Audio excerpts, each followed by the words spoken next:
Hey, how's it going, everybody? So I did my project over the greater bamboo lemur, and they are endemic to Madagascar. These are some of the other things that I found out during my research. I hope you guys enjoy embarking on this journey and learning about these little fellows with me.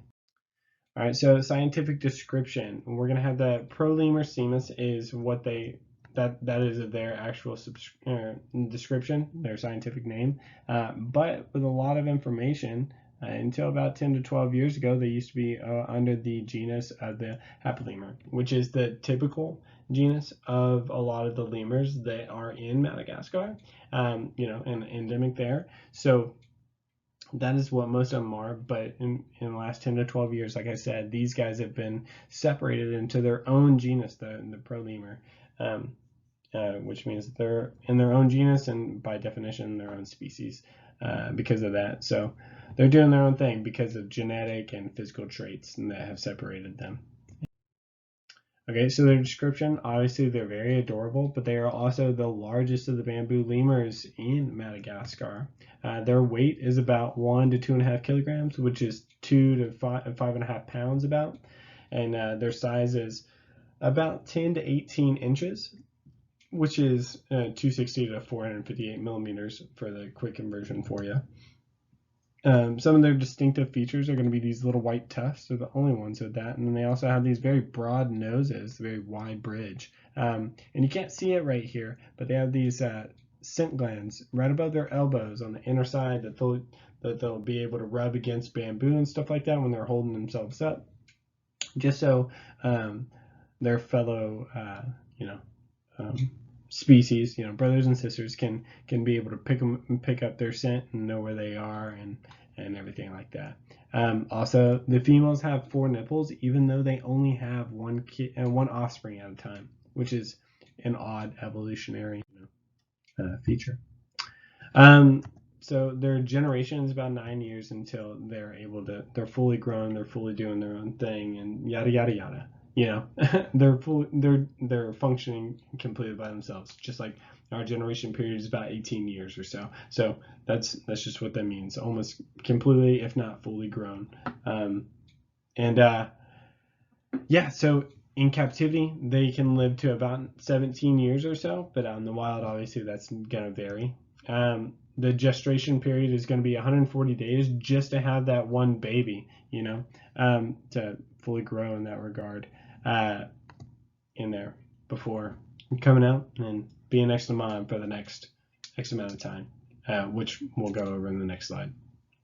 They spend most of their day resting, but they do have a cathameral life cycle, or day cycle. So that just means that periodically and sporadically throughout the day and night they are functioning. They're doing their thing, whatever they need to do, whether it's resting, feeding, traveling, whatever else they can do in that 3% of the time frame of a day, and then how they're able to make sure that everyone's okay in their group. They have these purr-like noises to keep tabs on each other. So they have 2 distinctive calls that have been noted. So there's the contact call. It's a powerful yelp that they'll use to rally each other together so that they can function as one group for safety, and also if they're like attacking, defending a territory, or whatever the case may be, they can do that. And then there's also the alarm call. It's a low-pitched roar that is, led with a yelp. So it's like a yell that goes into a roar, kind of like growl kind of thing that like cats would do or something, but a little bit different, obviously, because they're primates. And they do that whenever they get scared, whether it's from other lemurs monkeying around with them, or whether it's a predator in the area that has frightened them, if not got a hold of them. All right, so they mate between May and June, and they're polygynous. So it just means that they mate with who they can and however many they can, so they can make sure that they're pregnant and have that baby. But they only have one at a time, and during that, whenever they have them, it's going to be 8 months until they're completely weaned off of their mom and feeding off of bamboo and everything. But it's about 7 to 8 weeks before they're not on the mom's hip the entire time. After that, that's when the baby attempts to wander off and see what things are without the mom. but the mom will bop him in the head, get him back in line, or whatever the case may be until he's fully grown. It's about 3 to 4 years until they're fully independent and doing their own thing, starting their own family, all that. So only predators for the most part is the fossa, as you can see in the top right, this cat-like animal that definitely seems like it's also endemic to Madagascar. You can tell by the facial features that it's not too far off from how the lemurs in that area have evolved. But then there's also the illegal hunting of humans, and it's very suspected that birds will also pick off the lemurs, but not commonly.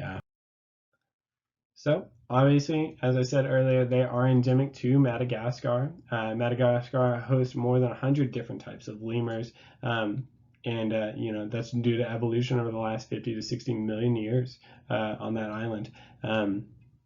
Lemurs contribute to a lot of the ecotourism around there just because of the fact that they're all pretty much only found there, right? They're endemic to it.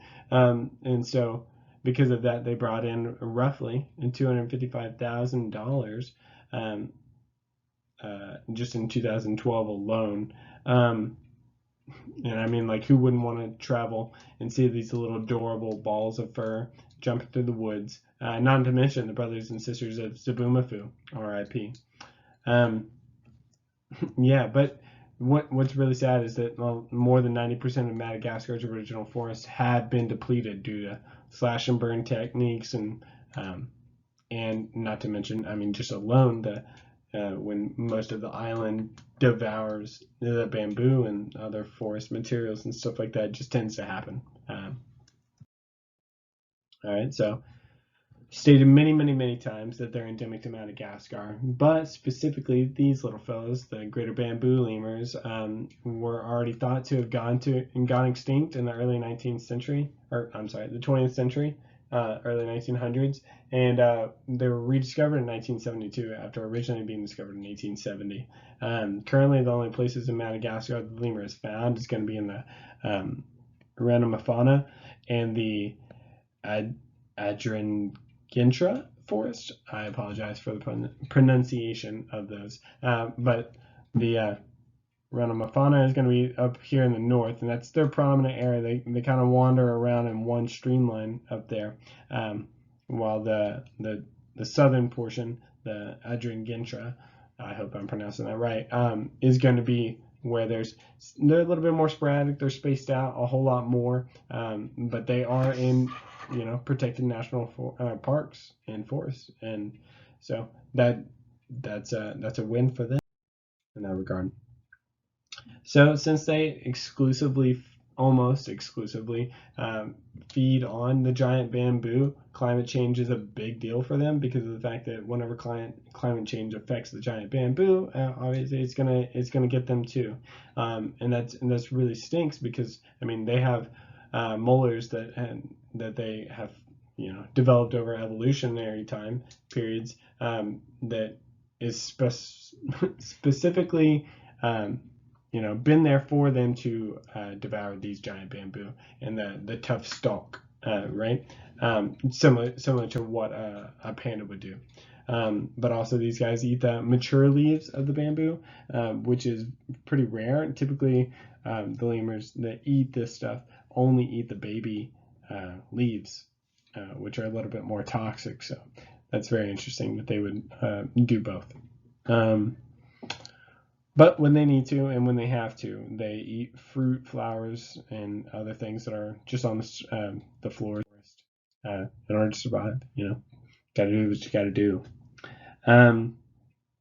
So with the family of the lemurs being one of the most threatened mammal in the world, it's really crazy that these individuals are the most endangered. They have the smallest population size of the lemurs in Madagascar, with their total population suspected around 500, less than 60 out in the wild, definitely no more than 150, which is absolutely crazy.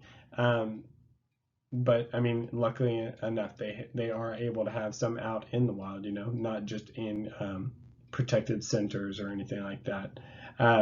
This is due to, as we've said multiple times, climate change that affects their food sources and stuff like that, but then also the other things that are a little bit more man-made entirely, like slash and burn agriculture that destroys forest, illegal logging, mining, and cutting of the bamboo in these forests, these protected national parks, and not to mention other things that kind of ruin their lives, which is the hunting of them, which is illegal because in the legislation of Madagascar, they are protected because of their status. So yeah, climate change affecting their stuff. They have specific molars for this. Not to mention the amount of parasites that grow in these hot environments that are going on, and kind of wrecking their stuff. And yeah, it's shifting the weather patterns due to climate change, affecting the cyclones and weather patterns that are gonna increase or decrease the heat for them. There's that. And then finally, we're going to move on to the ED score and the GE score and put together in this EDGE.